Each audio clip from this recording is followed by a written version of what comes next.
बहुजन समाज के सम्मानित साथियों, आज एक बहुत ही गंभीर विषय पे, एक इतिहास के विषय पे हम चर्चा करने के लिए लाए हुए हैं।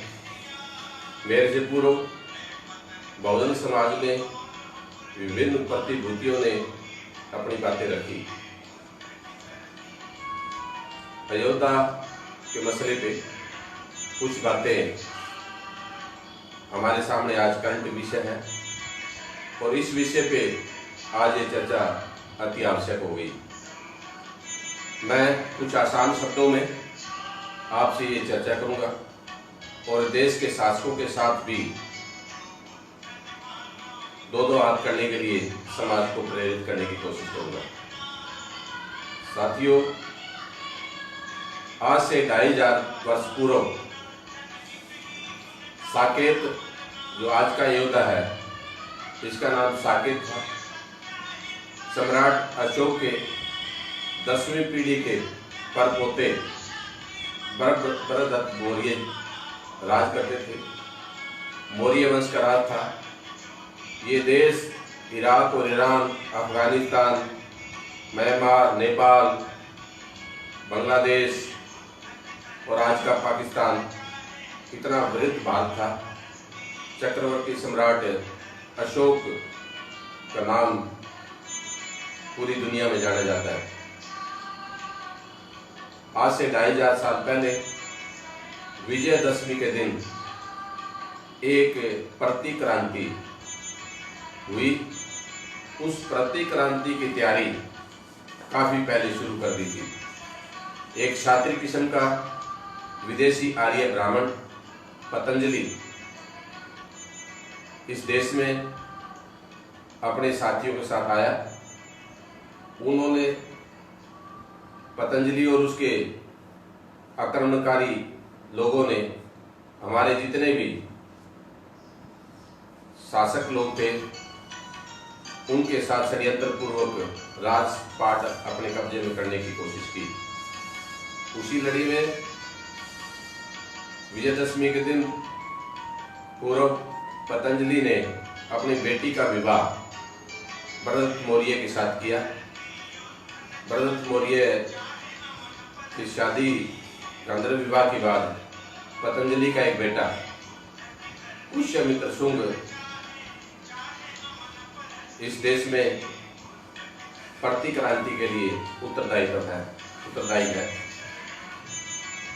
घटना विजयदशमी के दिन की है, जब पुष्यमित्र शुंग को भरत मौर्य के दरबार में पहले सैनिक और फिर सेनापति लगा दिया गया और उस सेनापति का काम राजा के साथ, जैसे आज 15 अगस्त और 26 जनवरी का जैसे कार्यक्रम होता है, इसी तरह का कार्यक्रम वह चल रहा था। उस कार्यक्रम के दौरान सम्राट अशोक के परपोते भरत मौर्य उस सारे कार्यक्रम को सलामी दे रहे थे। गार्ड की सलामी, सेना की सलामी दे रहे थे और सेनापति उनके साथ था और मौका लगते ही भरत मौर्य की हत्या कर दी। और भरत मौर्य की हत्या होते ही हाहाकार मच गया। पुष्यमित्र शुंग ने, जो भरत मौर्य के अनुयायी थे या उस राज्य के जो शासन व्यवस्था के जिम्मेवार लोग थे, उनको मरवाने के लिए 100 अशर्फियाँ, एक 10 ग्राम की एक अशर्फी होती थी, 100 अशर्फियाँ दी और उसमें हमारे प्रचारक बौद्ध भिक्षुओं को भी मारा गया।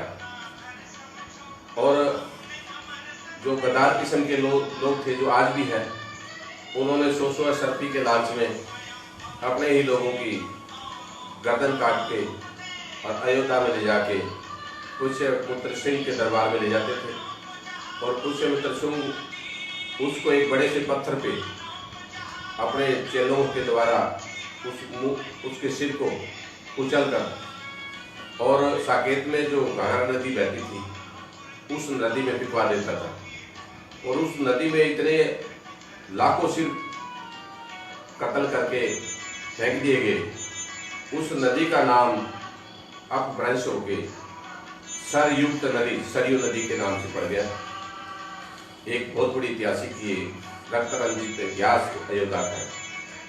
इसी तरीके से जैसे विजयदशमी के दिन हमारे सम्राट भरत मौर्य की हत्या की गई, तो चंद्रगुप्त मौर्य से लेके और भरत मौर्य तक हमारे 10 सम्राट हुए।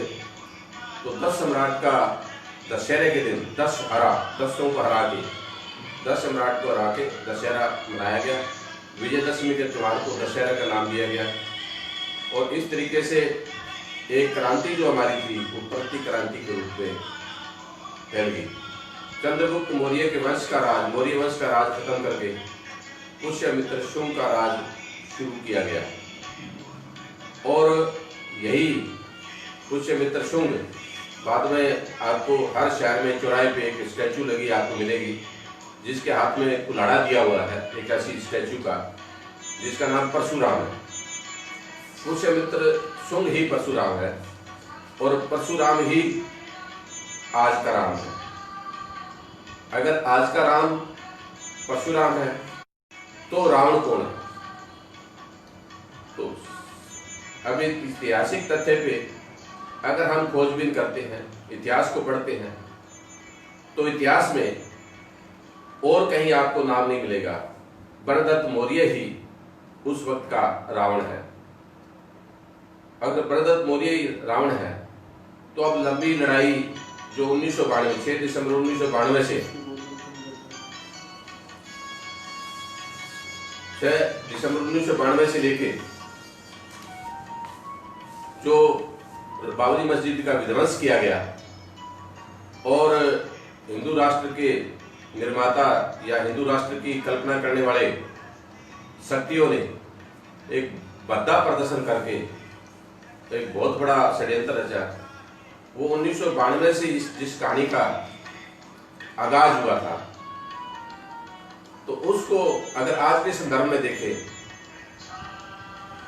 तो सुप्रीम कोर्ट में जनवरी 2018 में 4 जज आके और मीडिया के सामने आए, क्योंकि उन चारों जजों पे एक दबाव था आज की सरकार का कि अयोध्या मसले पे तथ्यों की अवहेलना करके प्रामाणिक अवशेषों को छोड़ के आपने निर्णय देना है।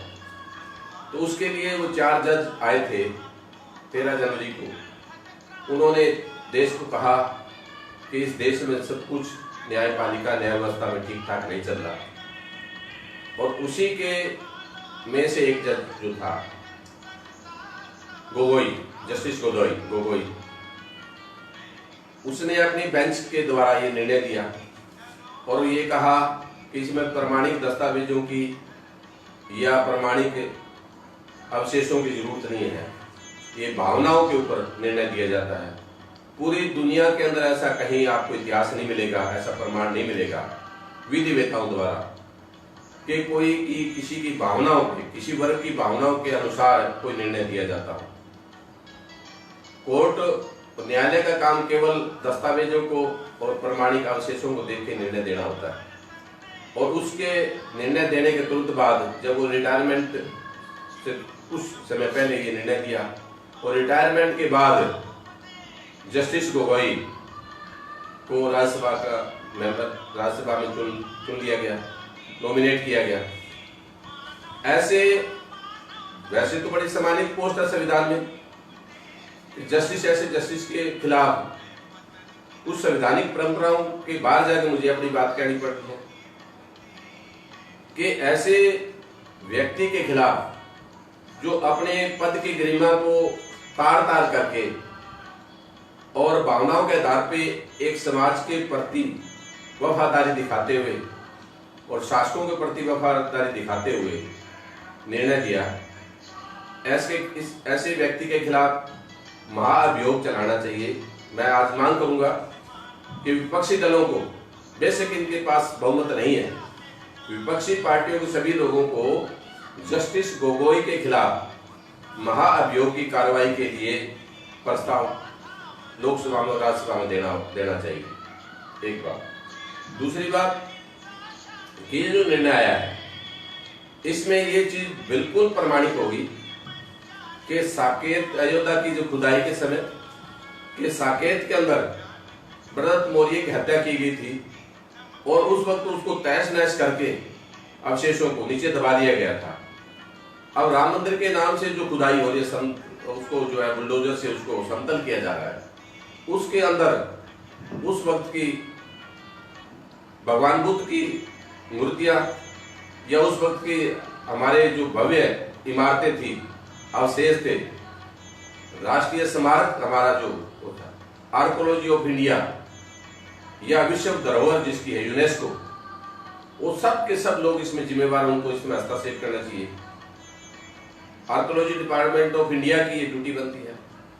और एक पतंजलि का चेला, यहाँ जो उत्तर प्रदेश का मुख्यमंत्री है योगी आदित्यनाथ, ऐसे व्यक्ति के खिलाफ भी यूनेस्को और आर्कोलॉजी डिपार्टमेंट को भी कार्रवाई करनी चाहिए कि ये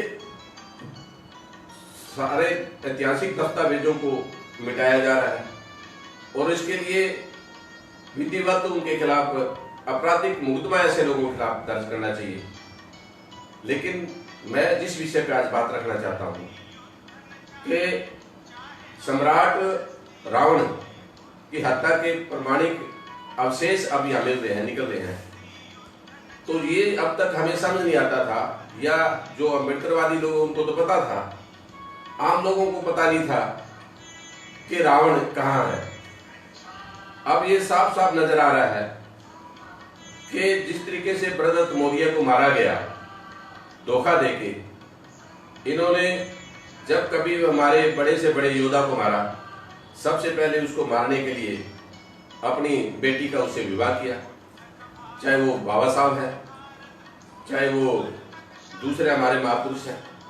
जितने महापुरुषों का कत्ल हुआ तो किसी न किसी विष कन्या का इस्तेमाल इन्होंने किया। तो भरत मौर्य को मारने के लिए भी पतंजलि ने अपनी बेटी का इस्तेमाल किया। तो आज हमारे जितने भी सुमित रतन हमारे बौद्ध भिक्षु हैं, बनते हैं, उन्होंने बहुत अच्छा इस लड़ाई का आगाज किया। बामसेब कांशीराम जी और दूसरे संगठनों को मैं आह्वान करता हूँ।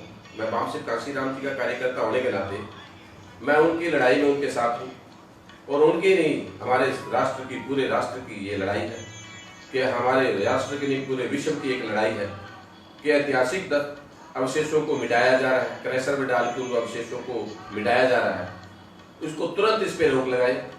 न्यायपालिका इतनी पंगु हो गई है कि जबकि इलाहाबाद हाईकोर्ट ने इन दस्तावेजों को, इन अवशेषों को मान के इसके पक्ष में फैसला दिया, इसके बावजूद सुप्रीम कोर्ट इस विषय पे टस से मस नहीं हो रही। मेरे ख्याल में 70 साल के इतिहास में अब तक इससे पहले कभी बात सामने नहीं आई। 70 साल के पूरे कार्यकाल में कभी कि इतना बुरा न्यायपालिका का हाल होगा कभी सोचा नहीं था।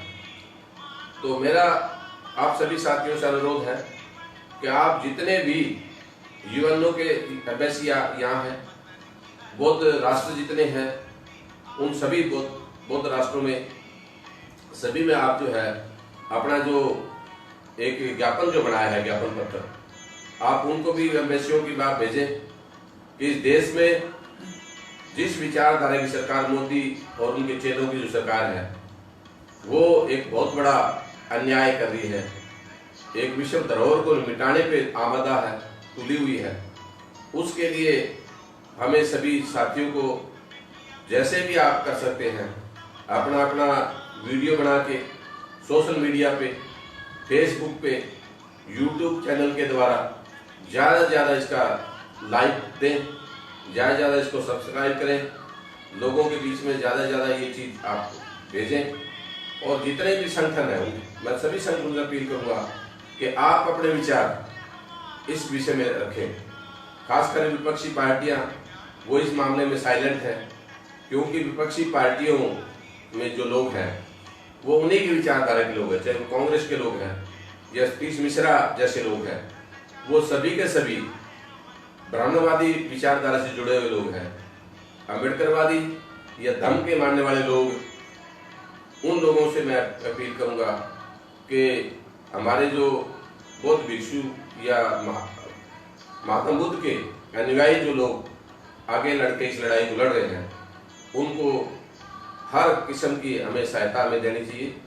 आर्थिक है, शारीरिक है, यह ज्ञापन देने की बात है। तो जितने भी बहुजन समाज की 6743 जातियाँ हैं, वो सभी जातियों के संगठन अपने अपने बने हुए हैं। उनको अपने अपने लेटर पैड पे और सभी को, देश के राष्ट्रपति को, देश के चीफ जस्टिस को भी आप एड्रेस कर सकते हैं। और जो भी मुख्यमंत्री योगी आदित्यनाथ को, देश के प्रधानमंत्री को, इन सबको आप लिखें, ताकि उसके पास में इतना ज़्यादा दस्तावेज, इतने ज़्यादा पटिशनें आ जाएं कि उनको किसी भी कीमत पे इनको ये एहसास हो कि इस देश का बहुजन समाज जाग चुका है। इस देश में भगवान बुद्ध के, बड़दत्त मौर्य के, रावण के वंशज आज भी जिंदा है, इनमें जागृति आ गई है। तो इस विषय पे मैं ज़्यादा लंबा नहीं बात करूँगा, फिर किसी टाइम इस पे दोबारा इस पे बात रखेंगे। मेरे से पूर्व बहुत सारे ऐसे वीडियो आ चुकी है, तो आप उनको भी सुने। जो जहाँ भी अच्छी चीज़ लगे आप अपनी वीडियो जरूर बनाएं। मेरी इस वीडियो को भी आप शेयर करें, और इसमें एक बहुत बड़ी लड़ाई आप सोशल मीडिया के द्वारा जीत सकते हैं, लड़ सकते हैं। इन सभी शर्तों के साथ मैं एक बार फिर ये कहूँगा कि रावण की हत्या के प्रमाणिक अवशेष आप मिल गए हैं। यह बड़दत्त मौर्य ही रावण है, पुष्यमित्र शुंग ही परशुराम है, परशुराम ही राम है। तो रामराज वर्सेस रावणराज, दोनों में आप किसका पक्ष लेते हैं? इस बात को दो जगह खड़ा कर दिया गया। एक वो विचारधारा जो समता, समानता, भाईचारा और सबको साथ लेकर चलने वाली विचारधारा है। एक वो विचारधारा जो जन्म के आधार पे, धर्म के आधार पे, जाति के आधार पे इस देश के बंटवारा करना चाहती है, खंड खंड करना चाहती है, टुकड़े टुकड़े करना चाहती है। तो हम ये आह्वान करते हैं कि हम इस देश को की विचारधारा को बचाएंगे, इस देश की समता, समानता और समता मूलक उसको बचाएंगे। उसके लिए हमारे पास में सबसे बड़ी कोई ताकत है तो इस देश का संविधान है, भारत का संविधान है, बाबा साहब का लिखा हुआ संविधान है। इस संविधान को साथ लेके हम इस लड़ाई को जीत सकते हैं। जय भीम, जय भारत, नमो बुद्धाय।